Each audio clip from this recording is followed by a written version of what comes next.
Hello everyone, I am Priyam and I welcome you to FACE. You're currently watching the 5th episode of the Anybody Can Code series.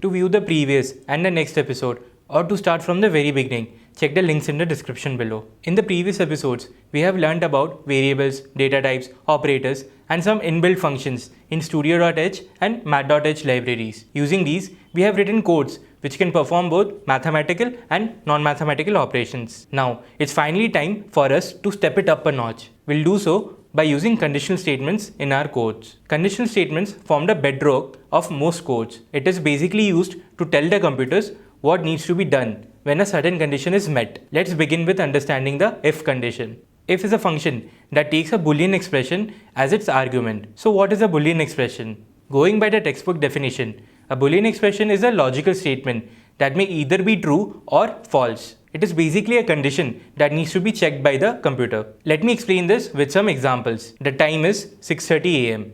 This statement can either be true or be false, but it can't be both. Now let me add to this statement. If the time is 6:30 am, then I need to wake up. This is how an if condition in C programming looks like. Here the condition is the time is 6:30 am.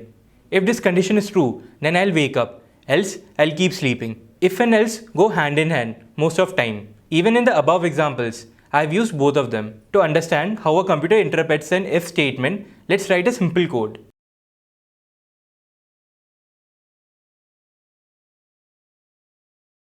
Write a code which stops people of age less than 18 to enter a bar.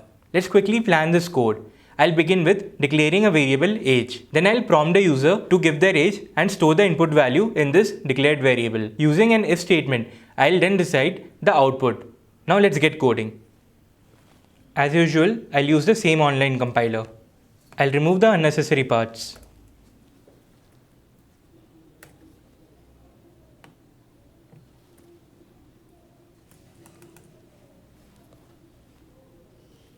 Now, I'll declare a variable and prompt the user to input a value, which then I'll store in the declared variable.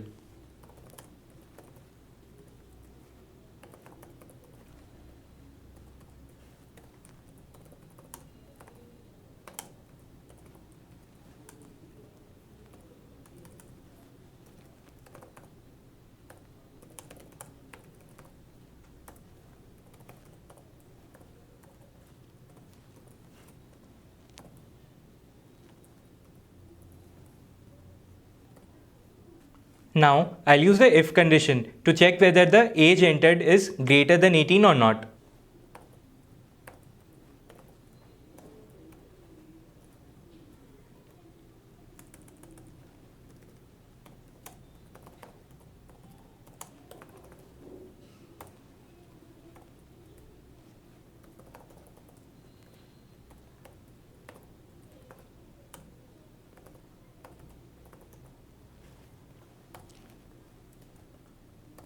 If the age is greater than 18, then I wish to print please proceed. That is what I have written here.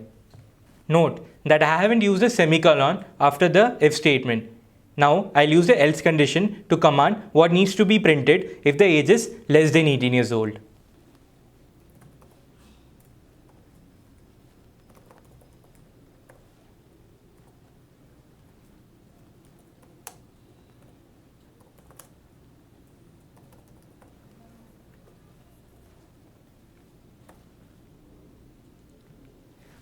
Notice there is no condition for else because there's already a condition for if.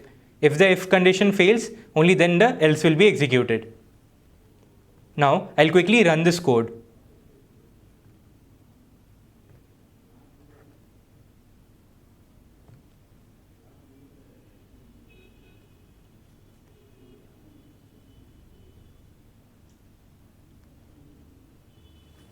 So let's try an age 23.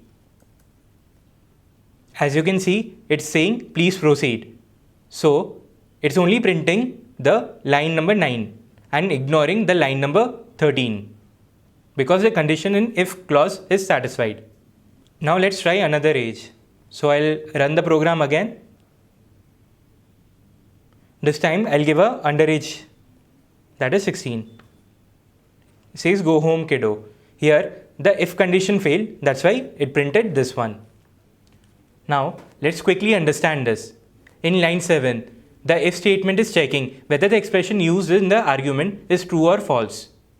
If it is true, then the power flows inside the curly braces and the printf function in the 9th line is executed. The else condition is completely ignored as the power jumps from line 11 to line 15.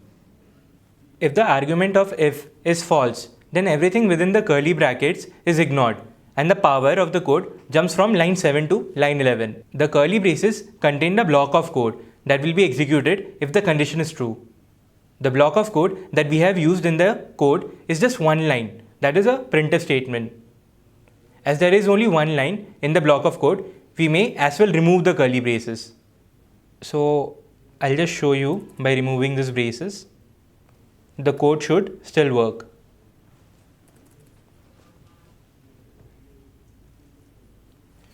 So again it will ask me an age, I'll enter a random age and it's working. Remember, if there are more than one line of code to be used in the if statement, then we definitely need to use this curly braces. Also, the code inside the curly braces can be as long as it's required. Even a 1000-line code can go in there. So I'll quickly summarize the most important points that you need to remember. In an if statement, if the condition is satisfied, then the code within the curly braces below it gets executed. Otherwise, the block of the code is completely ignored. Now let's write another very popular code. Write a code which checks whether a given year is a leap year or not. Before we plan our steps, let's quickly discuss leap years. Normal years have 365 days, whereas leap years will have 366 days. This extra day is given to the month of February and is observed as 29th February. Most of us have been taught that to check whether a year is a leap year or not, we must simply divide it by 4. If it is divisible, then it is a leap year. But there is another condition that some of us don't know about. If a year is divisible by 100, then for it to be a leap year, it must be divisible by 400. For example, 1900 is not a leap year, even though it is divisible by 4. But 2000 is a leap year because it's divisible by 400 and 400. Now let's plan the steps to our code. The first step, as usual, will be to declare a variable, followed by prompting the user to input a value and finally storing that value in the variable that we declared. As there are multiple conditions which must be met, we'll use an if-else ladder. Using this ladder, we'll print the statements that we require. Now that we have a game plan, let's get coding. As usual, I'll just remove the unnecessary parts and save time. I'll just quickly do the first step, that is declaring a variable, prompting the user,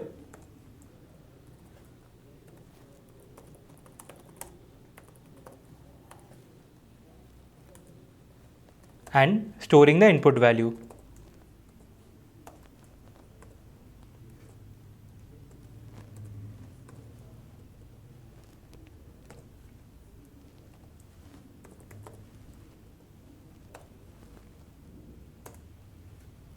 Now we can go ahead and create the required if-else ladder.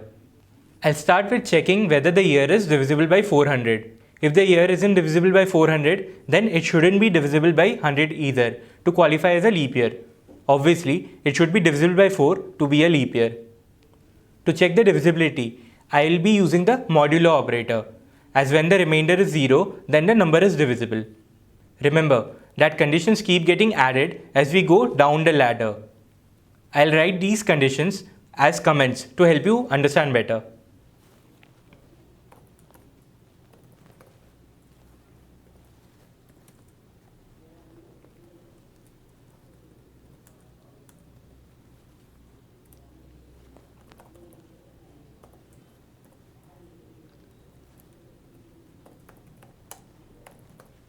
From here, only the years which are not divisible by 400 will go down.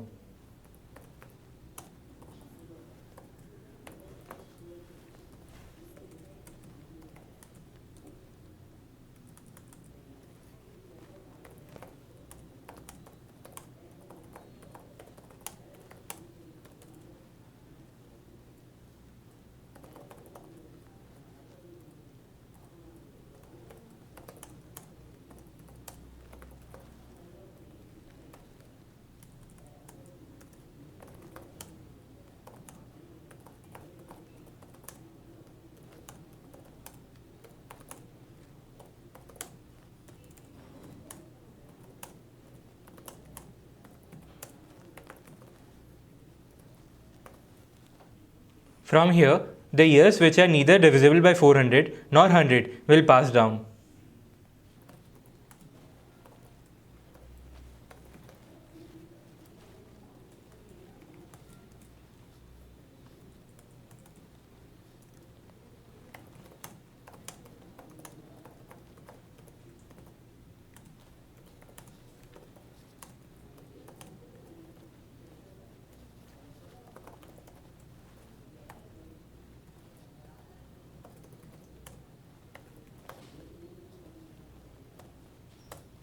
Finally, the years which aren't divisible by 400, nor 100, nor 4 will pass down from here. These years obviously are non-leap years.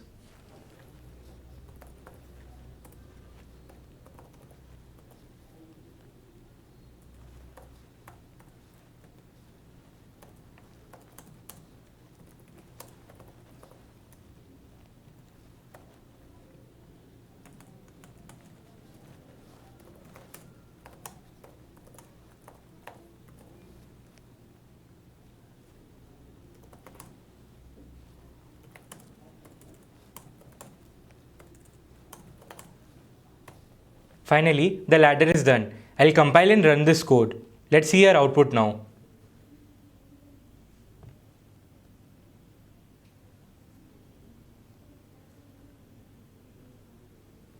Let's try 1600. This should be a leap year and it's showing a leap year. So 1600 can be divided by 100, but it can also be divided by 400. Similarly, let's try another value. Let's try 1900. Even though this is divisible by 4, it's also divisible by 100, but it's not divisible by 400, so it's not a leap year.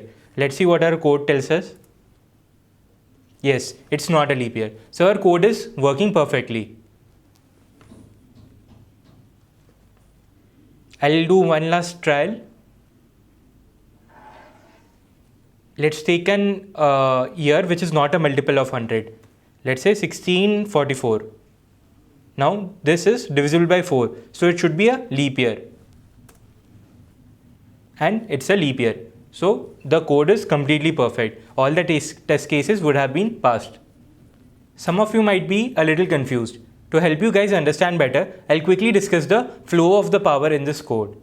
Say the year is 1655. The power jumps from line 7 to line 9 as the condition is not satisfied.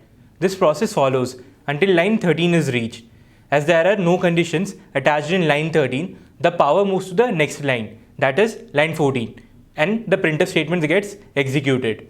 Now, say the year is 1600. As soon as the power reaches the line 7, the condition is satisfied. Thus line 8 gets powered.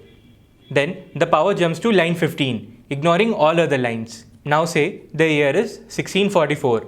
The power jumps from line 7 to line 9 to line 11. In line 11, the condition becomes true and the power flows to line 12. After the printf statement is executed, the power jumps to line 15, ignoring all other lines. I hope that the if-else ladder is now clear to all of you.